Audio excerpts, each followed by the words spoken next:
नमस्कार दोस्तों, स्वागत है आपका आज के मुख्य समाचार में, जिसमें सबसे पहली और बड़ी खबर में आपको बताएंगे कि यूपी की लड़ाई बजट पर आई। अखिलेश यादव का सायराना हमला तो योगी सरकार पर मायावती भी बरसी। इसी के साथ दूसरी बड़ी खबर में जिक्र होगा कि नौकरी पेशा और मिडिल क्लास के साथ हुआ धोखा।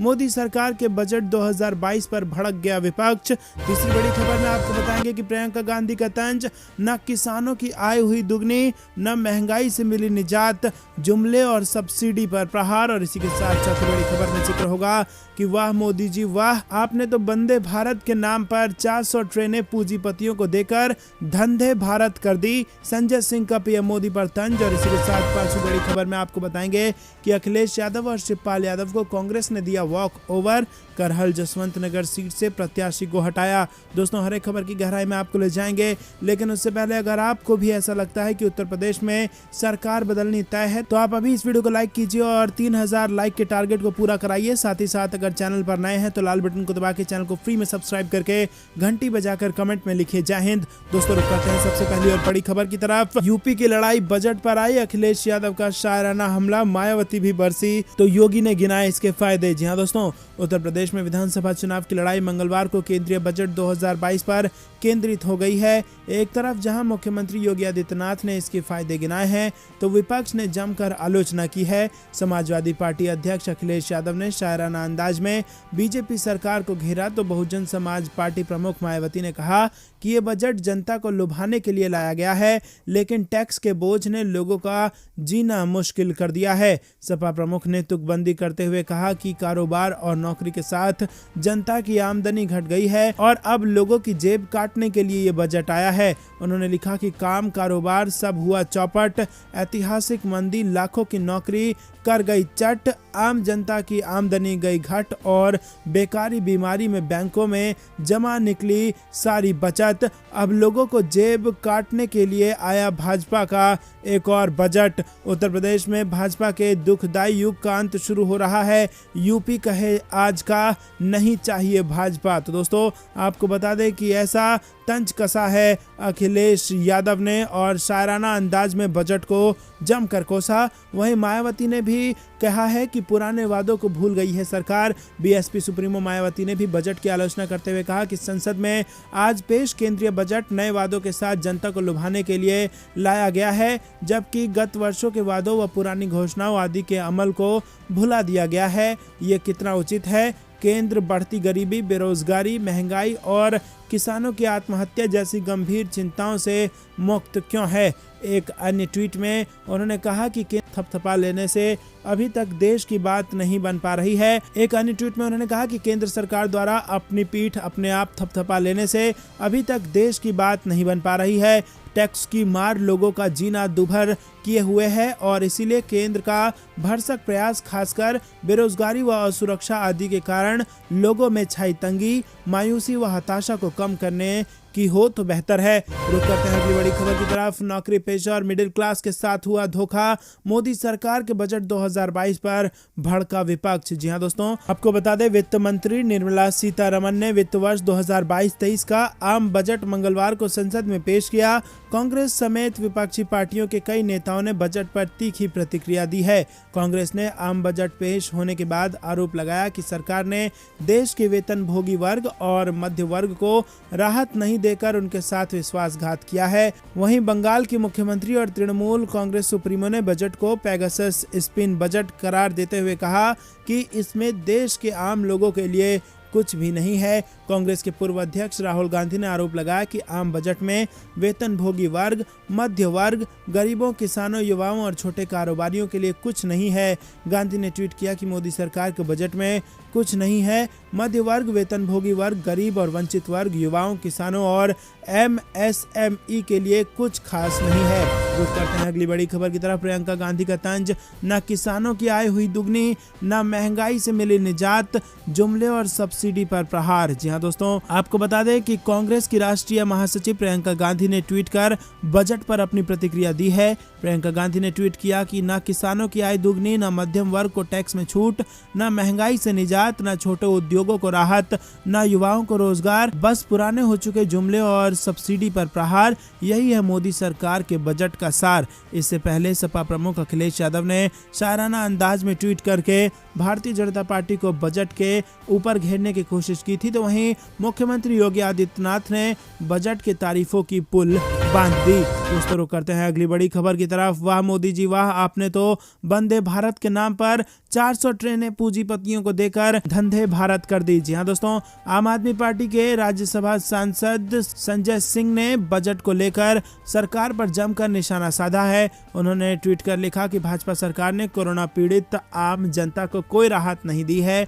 वहीं उद्योगपतियों को टैक्स में छूट जनता को नहीं दी गई, वहीं किसानों को एमएसपी की गारंटी नहीं दी गई। उन्होंने कहा कि सरकार ने पहले 2 करोड़ नौकरी देने का झूठा वादा किया और अब 60 लाख लोगों को नौकरी देने का महा झूठ बोल रही है सरकार। वाह रे मोदी जी, आपने तो वंदे भारत के नाम पर 400 ट्रेन धंधे भारत कर दी। जी हाँ दोस्तों, वहीं आपको बता दें कि दिल्ली के मुख्यमंत्री अरविंद केजरीवाल ने कहा कि इस कोरोना महामारी के समय बजट से लोगों को बहुत उम्मीद थी, लेकिन आम जनता के लिए कुछ नहीं है। उन्होंने कहा कि बजट से बहुत उम्मीद थी, बजट ने लोगों को मायूस किया है। आम जनता के लिए बजट में कुछ नहीं है, महंगाई कम करने के लिए कुछ नहीं किया गया। बजट की उपलब्धि देश की सरकारी संपत्तियों को बेचना है। सपूत संपत्ति बढ़ाते हैं, कपूत संपत्ति बेचते हैं।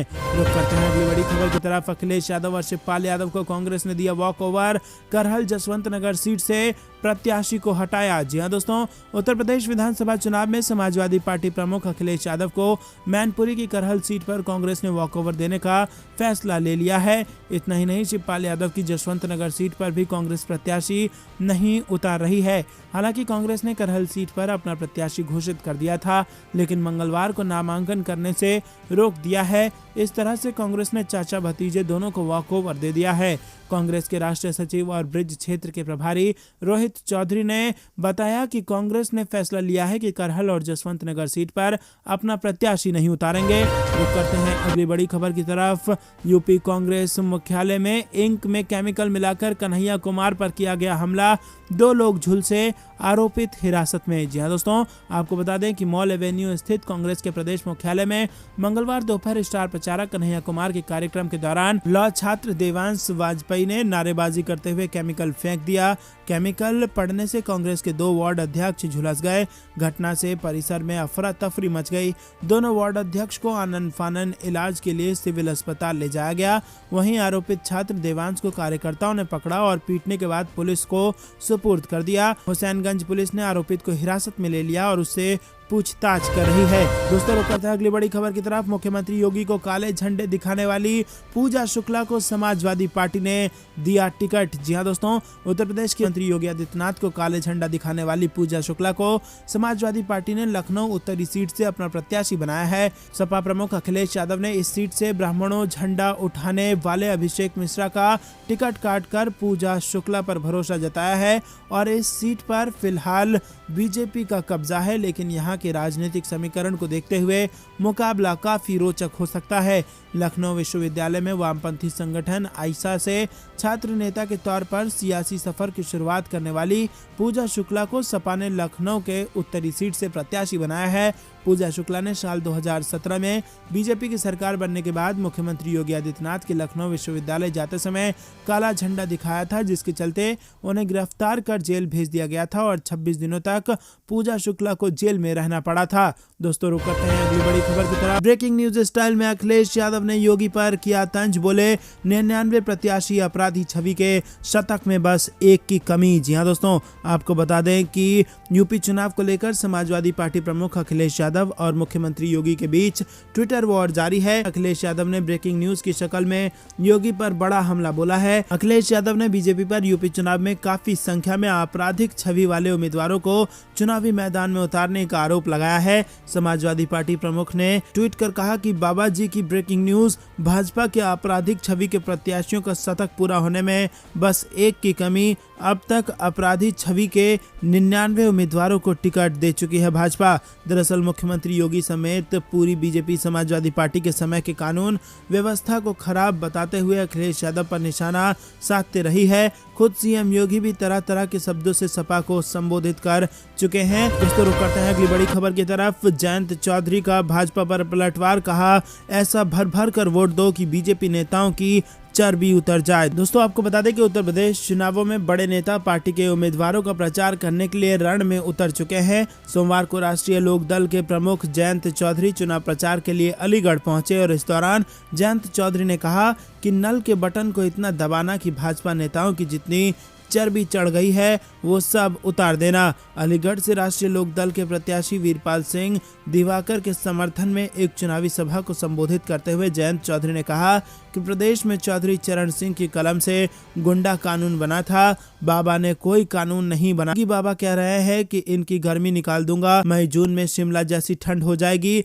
मुझे लग रहा है पिछले हफ्ते जो एक शीत लहर आई थी, इनका माथा बहुत बड़ा है, इनको ठंड लग गई है। जयंत चौधरी ने कहा कि हैंडपंप के बटन को ऐसा दबाओ कि भारतीय जनता पार्टी के नेताओं को जो चर्बी चढ़ गई है वो उतर जाए। तो दोस्तों क्या आपको भी ऐसा लगता है कि यूपी की जनता भाजपा के नेताओं की चर्बी उतारने वाली है वोट देकर? क्या कुछ लगता है? हाँ या ना में अपनी राय जरूर बताइए। रुक करते हैं अगली बड़ी खबर की तरफ। किसानों का बड़ा ऐलान, बोले सरकार हमारे धैर्य की नाले परीक्षा, वादे पूरे करे नहीं तो फिर से करेंगे आंदोलन। दरअसल दोस्तों आपको बता दें कि संयुक्त किसान मोर्चा के कार्यकर्ताओं ने सोमवार को तहसील परिसर में प्रदर्शन कर विश्वासघात दिवस मनाया और इसके बाद प्रधानमंत्री को संबोधित ज्ञापन उप जिलाधिकारी कार्यालय में सौंप दिया। ज्ञापन में कहा कि सरकार ने किसानों के साथ विश्वासघात किया है। किसानों को एमएसपी पर कानून का आश्वासन दिया गया था, इसके लिए किसानों की 5 सदस्यीय टीम भी गठित की गई थी। ना तो टीम से कोई चर्चा की गई और न ही संसद में एमएसपी पर कोई अध्यादेश लाया गया। ज्ञापन में चेतावनी दी गई है कि इस पर जल्द कदम नहीं उठाया गया तो गाजीपुर जैसा आंदोलन जनपद के प्रत्येक जिले के मुख्यालय पर किया जाएगा। दोस्तों रुक करते हैं अगली बड़ी खबर की तरफ। बीजेपी उम्मीदवार ने प्रचार के लिए निकाली घोड़े पर बारात, नाच के साथ लुटाए गए पैसे और कर दिया गया उसके खिलाफ नोटिस जारी। जी हाँ दोस्तों, उत्तर प्रदेश विधानसभा चुनाव के दौरान उम्मीदवार जुदा तरीके से प्रचार कर लोगों के बीच चर्चा का विषय बनना चाह रहे हैं। इसमें बीजेपी के उम्मीदवार पीछे नहीं हैं। चर्चा है कि बुलंदशहर में बीजेपी प्रत्याशी प्रदीप चौधरी ने घोड़े पर बैठकर प्रचार के लिए बारात निकाल दी। इस दौरान उन्होंने काफी भीड़ भी जुटा ली थी। यहाँ खूब नाच हुआ, साथ ही समर्थकों ने पैसे भी लुटाए। अब चुनाव आयोग ने इस मामले में प्रदीप चौधरी को नोटिस थमा दिया है। चुनाव आयोग के सामने इस मामले से जुड़ा वीडियो आया है। इसके बाद सोमवार को कोविड संबंधी दिशा निर्देशों के उल्लंघन के मामले में बुलंदशहर सदर सीट से बीजेपी उम्मीदवार प्रदीप चौधरी को नोटिस जारी किया गया। अधिकारियों ने बताया कि वीडियो में बीजेपी उम्मीदवार को समर्थकों संग नाचते हुए दिखाया गया है। अधिकारियों ने कहा है कि निर्वाचन अधिकारी ने प्रदीप चौधरी से 24 घंटे के अंदर स्पष्टीकरण मांगा है। निर्वाचन आयोग ने चुनाव वाले राज्यों में रोड शो, पद यात्रा, वाहन रैली और जुलूस निकालने पर 11 फरवरी तक रोक लगाया है। जिला अधिकारी चंद्र प्रकाश सिंह ने कहा है कि इस वीडियो को समाचार चैनल पर भी दिखाया जा रहा है कि कैसे बीजेपी उम्मीदवार ने चुनाव संबंधी दिशा निर्देशों का उल्लंघन किया। दोस्तों रुक करते हैं अगली बड़ी खबर की तरफ। के 700 किसानों की मौत से मन नहीं भरा, टिकैत ने लगाया चौधरी चरण सिंह के अपमान का आरोप। जी हाँ दोस्तों, हरियाणा के हिसार में स्थित चौधरी चरण सिंह कृषि विश्वविद्यालय के सालाना एकेडमिक कैलेंडर को लेकर विवाद खड़ा हो गया है। ये सब तब हुआ जब इस कैलेंडर में राष्ट्रपति रामनाथ कोविंद, पीएम नरेंद्र मोदी, मुख्यमंत्री का फोटो प्रकाशित किया गया, लेकिन इसमें चौधरी चरण सिंह का फोटो ही नहीं लगाया गया, जबकि विश्वविद्यालय का नाम ही पूर्व प्रधानमंत्री चौधरी चरण सिंह के नाम पर है। और इस कैलेंडर की तस्वीरें सामने आते ही किसान नेता राकेश टिकैत और कांग्रेस सांसद दीपेंद्र सिंह हुड्डा ने निशाना साध दिया। दरअसल चौधरी चरण सिंह कृषि विश्वविद्यालय के अकादमिक कैलेंडर को लेकर सोशल मीडिया पर कैलेंडर को लेकर एक नई बहस छिड़ गई है। राकेश टिकैत ने सोशल मीडिया पर इस कैलेंडर की तस्वीरें जारी करके लिखा कि 700 किसानों की मौत से नहीं भरा मन इनका, जो अब किसानों के आदर्श और हमारे पूर्वजों का अपमान कर रहे हैं। कैलेंडर से हटा देना न सिर्फ चौधरी चरण सिंह जी का अपमान है, बल्कि देश के हर किसान के आत्मसम्मान पर आत्मघात है। दोस्तों, रुक करते हैं अगली बड़ी खबर की तरफ। हम किसानों की बात करते हैं और वो जातिवाद को बढ़ावा दे रहे हैं। जयंत चौधरी का बीजेपी पर पलटवार। जी हाँ दोस्तों, आपको बता दें, उत्तर प्रदेश विधानसभा चुनाव को लेकर राजनीतिक मैदान में गर्मी अब काफी बढ़ने लगी है। सभी दलों की ओर से विपक्षी पार्टियों पर हमले बढ़ गए हैं। ऐसे में राष्ट्रीय लोक दल के राष्ट्रीय अध्यक्ष जयंत चौधरी सोमवार को अलीगढ़ में पहुंचे और इस दौरान उन्होंने भारतीय जनता पार्टी पर हमला बोला। अमित शाह पर निशाना साधते हुए उन्होंने कहा कि वो जातिवाद को बढ़ावा दे रहे हैं, जबकि हम किसानों की बात कर रहे हैं। जयंत चौधरी ने कहा कि केंद्र और प्रदेश की बीजेपी सरकार किसानों की धुर विरोधी है। सरकार ने कृषि कानून वापस लेकर किसानों को धरने से उठा दिया, लेकिन आज तक किसानों के खिलाफ दर्ज हुए मुकदमे वापस नहीं होने के साथ एमएसपी पर कानून भी नहीं बनाया गया है। उन्होंने लोगों से अपील की है कि आरएलडी के खैर विधानसभा के भगवती प्रसाद सूर्यवंशी, इगलास विधानसभा के वीरपाल सिंह दिवाकर और बरौली विधानसभा के प्रमोद गौड़ को विधानसभा भेजें। रुक करते हैं अगली बड़ी खबर की तरफ। प्रियंका गांधी उत्तराखंड में जारी करेंगी कांग्रेस का घोषणा पत्र। महंगाई सहित कई मुद्दों पर रहेगा फोकस। जी हां दोस्तों, महंगाई से राहत और बेरोजगारी पर अंकुश, कांग्रेस इसी थीम के साथ अपना चिता के सामने रखेगी। कांग्रेस ने इस घोषणा पत्र की जगह उत्तराखंडी स्वाभिमान प्रतिज्ञा पत्र का नाम इसे दिया है और 2 फरवरी को राष्ट्रीय महासचिव प्रियंका गांधी इसे दून में जारी करेंगी। प्रियंका का 2 फरवरी का कार्यक्रम तय होते ही कांग्रेस ने तैयारियां शुरू कर दी हैं और प्रियंका गांधी का ये पहला चुनावी दौरा होगा। हालांकि पहले उनका एक बार श्रीनगर और अल्मोड़ा में जनसभा का कार्यक्रम तय हुआ था, लेकिन कोविड-19 संक्रमण बढ़ने पर कांग्रेस ने संवेदनशीलता दिखाते हुए खुद ही इस कार्यक्रम को स्थगित कर दिया। 2 फरवरी को प्रियंका गांधी दून से वर्चुअल रैली को संबोधित करेंगी और सभी 70 विधानसभा क्षेत्रों में रैली का लाइव प्रसारण किया जाएगा। दोस्तों, रुक करते हैं अगली बड़ी खबर की तरफ। टिकट बंटवारे के बाद मणिपुर भाजपा में बगावत, 2 विधायकों समेत 4 नेताओं ने ज्वाइन कर ली कांग्रेस। जी हां दोस्तों, भाजपा विधायक विधानसभा चुनाव में टिकट हासिल करने में विफल रहने के एक दिन बाद सोमवार को कांग्रेस में शामिल हो गए। उनके साथ ही बीजेपी के वरिष्ठ नेताओं एन बीरेन और एन जय कुमार ने भी कांग्रेस का दामन थाम लिया। वहीं आपको बता दें कि मोइरंग सीट का प्रतिनिधित्व करने वाले शरद चंद्र ने भारतीय जनता पार्टी पर पुराने लोगों के बजाय नए लोगों को तवज्जो देने का आरोप लगाया। और दोस्तों, आपको बता दें कि पूर्व मंत्री बीरेन और जय कुमार ने भी टिकट न मिलने के बाद भाजपा का दामन छोड़ दिया है। तो दोस्तों, यहाँ पर भाजपा को मणिपुर में लग गया है बड़ा झटका और पार्टी में हो गई है जबरदस्त बगावत। रुक करते हैं अगली बड़ी खबर की तरफ। बीजेपी ने शांत कर दी योगी की गर्मी, वापस मठ में पहुंचा दिया, राजभर ने कसा तंज। जी हां दोस्तों, उत्तर प्रदेश में सभी राजनीतिक पार्टियां चुनावी रण में उतर चुकी है, साथ ही साथ बयानबाजियों का दौर भी जारी है। सोमवार को 5 विधानसभा सीटों पर टिकटों का ऐलान करने के साथ ही सुहेलदेव भारतीय समाज पार्टी के राष्ट्रीय अध्यक्ष ओम प्रकाश राजभर ने भी मुख्यमंत्री योगी पर तंज कसा। उन्होंने कहा कि भाजपा ने योगी की गर्मी शांत कर दी है, उन्हें वापस मठ में पहुंचा दिया है। मुख्यमंत्री योगी के 2 लड़ाकों के दंगे कराने वाले बयान पर राजभर ने कहा कि एक साइकिल चोर दूसरे को साइकिल चोर ही समझता है। वो यही नहीं रुके, उन्होंने कहा कि एक दंगाई दूसरे को दंगाई समझता है। भाजपा में सभी दंगाई हैं। मुख्यमंत्री योगी के तमंचाधारी के बयान पर राजभर ने कहा कि मुख्यमंत्री बनने के पहले योगी पर खुद आपराधिक मामले थे, वो खुद तमंचाधारी थे। मुख्यमंत्री योगी ने हाल ही में कहा था कि 10 मार्च गर्मी शांत हो जाएगी। इस पर ओम प्रकाश राजभर ने कहा कि भाजपा वालों ने खुद योगी आदित्यनाथ की गर्मी शांत कर दी है। अयोध्या, मथुरा और काशी का टिकट मांगने पर भी योगी को टिकट नहीं दिया, जबकि वापस मठ में पहुंचा दिया। रुक करते हैं अगली बड़ी खबर की तरफ। किसान नेता राकेश टिकैत ने फिर मोदी सरकार पर साधा निशाना, कहा किसानों से किया गया धोखा। जी हां दोस्तों, किसान नेता राकेश टिकैत ने एक बार फिर केंद्र की नरेंद्र मोदी सरकार पर निशाना साधा है। उन्होंने आरोप लगाते हुए कहा कि मोदी सरकार ने पिछले साल 3 कृषि कानून को वापस लेने के अपने वादों को पूरा नहीं किया।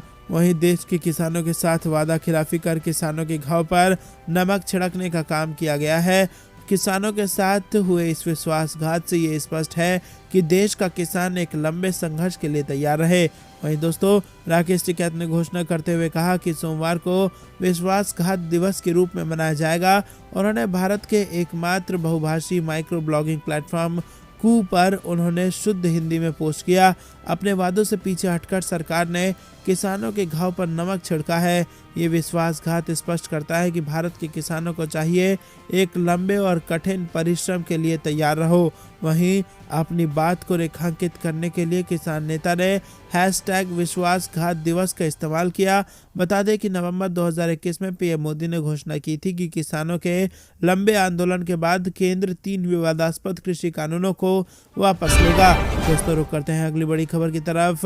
पेगासस पर विपक्ष ने सरकार को घेरने की तैयारी, संसद में अलग से चर्चा नहीं करवाएगी सरकार। जी हाँ दोस्तों, पेगासस जासूसी कांड पर देश में बवाल मच चुका है और अमेरिकी अखबार के खुलासे के बाद विपक्ष केंद्र सरकार को घेर रहा है। कई आरोप लगाए जा रहे हैं। समझा जा रहा है कि संसद सत्र में ये मुद्दा जोर शोर से उछलेगा, लेकिन सरकार ने पहले ही साफ कर दिया है कि वो इस मुद्दे पर चर्चा नहीं करवाएगी। संसदीय कार्य मंत्री प्रहलाद जोशी ने सोमवार को कहा कि पेगासस मुद्दे पर अब अलग से चर्चा की जरूरत नहीं है, क्योंकि ये विषय न्यायालय में विचाराधीन है। उन्होंने ये भी कहा कि अगर विपक्षी दल के सदस्य चाहें तो राष्ट्रपति के अभिभाषण पर धन्यवाद प्रस्ताव पर चर्चा में भाग लेते हुए कोई भी मुद्दा उठा सकते हैं। जोशी ने डिजिटल तरीके से आयोजित सर्वदलीय बैठक के बाद पत्रकारों से कहा कि बैठक में 25 पार्टियों के नेता शामिल हुए और रक्षा मंत्री और लोकसभा के उपनेता राजनाथ सिंह ने बैठक में सरकार। दोस्तों, ये थी दिन भर कुछ बेहतरीन और बड़ी खबरें। तक बने रहने के लिए बहुत बहुत धन्यवाद। देख रहे थे आपका अपना चैनल। जय हिंद, जय भारत।